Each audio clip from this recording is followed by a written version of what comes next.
Future doctor I am from Gujarat. તો ચલો start કરીએ કંઈક નવું. Let start your NEET preparation with me. ચલો આપણે નીટની પ્રિપેરેશન મારી સાથે ચાલુ કરીએ. તો નીટમાં કંઈક છે ને બાયોલોજી કંઈક 360 માર્કનું, એટલે મતલબ મેજર ટોપિક છે ને બાયોલોજીનો હોય છે.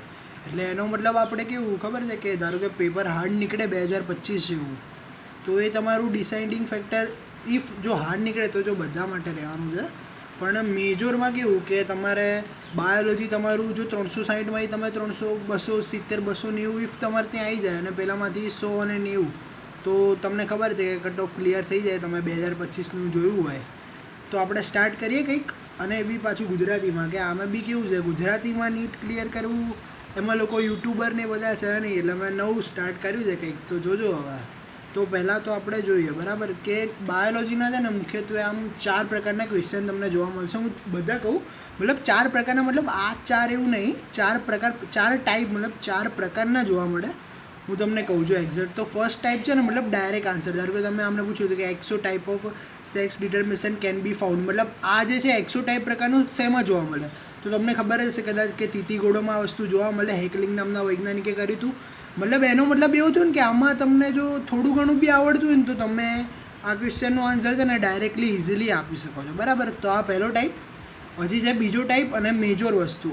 આ કેવો છે સ્ટેટમેન્ટ બેઝ, મતલબ આમાં તમારે જો ઇફ અહીંયા જો નથી કે સાચું, હમણાં તો મેં છે ને ક્વેશ્ચન થોડા છે ને ઇંગ્લિશમાં છે, ફર્સ્ટ ટાઈમ સ્ટાર્ટ કરું છું. એટલે જો તમે સારું લાઈવ સબસ્ક્રાઈબ ને એ બધું કર્યું તો આપણે ગુજરાતીમાં બી ક્વેશ્ચન કાલથી સ્ટાર્ટ કરી દઈશ, ગુજરાતીમાં બી એવું હોય તો બરાબર. તો આમાં કેવું, મતલબ સ્ટેટમેન્ટ્સ બે, મતલબ ધારો કે 2 સ્ટેટમેન્ટ આપે તમને, ફર્સ્ટ સ્ટેટમેન્ટ એન્ડ 2 સ્ટેટમેન્ટ, તમને ખબર જ હશે આમ તો.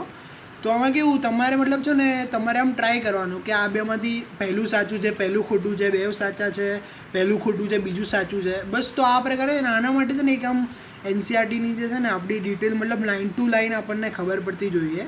અને આમાં બી એ તો હું કરાવીશ આગળ તમને પ્રેક્ટિસ કેવું જો બને તો. મારે કને ઘણા સારા MCQ છે, એટલે આમાં મતલબ છે ને તમારો થોડો કોન્સેપ્ટ જોઈએ. પણ હવે મેજર ટાઈપ, મતલબ જેની સૌથી વધારે બધાને આમાં જ મોટા ભાગે ભૂલ પડે, તો આને કહેવાય એસર્શન, મતલબ વિધાન અને કારણવાળા આપણા. તો એમાં કેવા 4 ઓપ્શન આવે કે પહેલું વિધાન સાચું છે, બીજું વિધાન ખોટું છે, પહેલું ખોટું છે, બીજું સાચું છે, 2 સાચા છે, એકબીજાની સાચી સમજૂતી છે, અને બીજું આવે 2 સાચા છે અને એકબીજાની સાચી સમજૂતી નથી. તો આના માટે તો તમારે કેવું ખબર છે, તમને 2 ક્વેશ્ચન એક તો પહેલાં ખબર પડવી જોઈએ કે 2 કારણો શું કહે છે. એટલે તમારે ધારો કે જો 2 સાચા હોય તો 2 ઓપ્શન તો જતા રહ્યા, હવે બાકી રહ્યા 2 ઓપ્શન. તો એમાં તમારે કેવું કરવાનું ટૂંકમાં, ધારો કે હું એક આ વસ્તુ વાપરતો હતો કે જે કારણ છે બરાબર, અને વિધાન, મતલબ પહેલું જે છે એની સાચી સમજૂતી. ધારો કે હું તમને એવું કહું કે ચલો આપણે RH વિટેકરે ચલો 5 પ્રકારની સૃષ્ટિનું વર્ગીકરણ કર્યું, ખબર જ હશે. બેક્ટેરિયા મતલબ બેક્ટેરિયા મોટે ભાગે મોનેરા, પ્રોટિસ્ટા, ફૂગ, એનિમલ કિંગડમ, મતલબ એનિમલ અને પ્લાન્ટ કિંગડમ બરાબર. તો હવે આપણે તમને નીચે એવું આપ્યું હોય કે આ બધાનું વર્ગીકરણ એ આપણને વર્ગીકરણમાં સહાયતા, મતલબ સરળતાથી થઈ શકે એના માટે હોય. આ તો 2 વસ્તુ સાચું છે ને સાચી સમજૂતી થઈ બરાબર. તો આમાં તમારે વચ્ચે છે ને કેટલું કારણ કે કેવું આપણે ગુજરાતીમાં લગાવીએ ને, બસ એ ટાઈપનું કંઈક કરવાનું હોય છે. પછી ચોથું ભાગ આ બી કેવું, આમાં તો તમને છે ને કેવું એક બાજુ ફિક્સ છે, મતલબ મોટા ભાગે ડાયાગ્રામ. ધારો કે આ તમને ખબર જ હશે, તો આ આપણા 6થા ચેપ્ટરનો તમે અધિસ્તરના જોશો ને તો એનો 2 ડાયાગ્રામ છે કે આ રક્ષક કોષ છે, આ સહાયક કોષ છે, આ એની આજુબાજુના રહેલા કોષ છે બરાબર. તો એનો ડાયાગ્રામ મેં મૂકેલો છે. એટલે આ બી તમને જો NCERTના ડાયાગ્રામ તમને ખબર હોય ને તો તમે આ બી કરી શકો છો.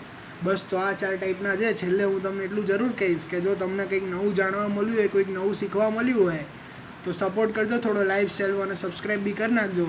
બાકી આપણે ગુજરાતીમાં હવે જોઈએ તમે કેવો સપોર્ટ કરો છો. બાકી આપણે કરવાની તો નીટ ગુજરાતીમાં જ છે, શું કહેવું.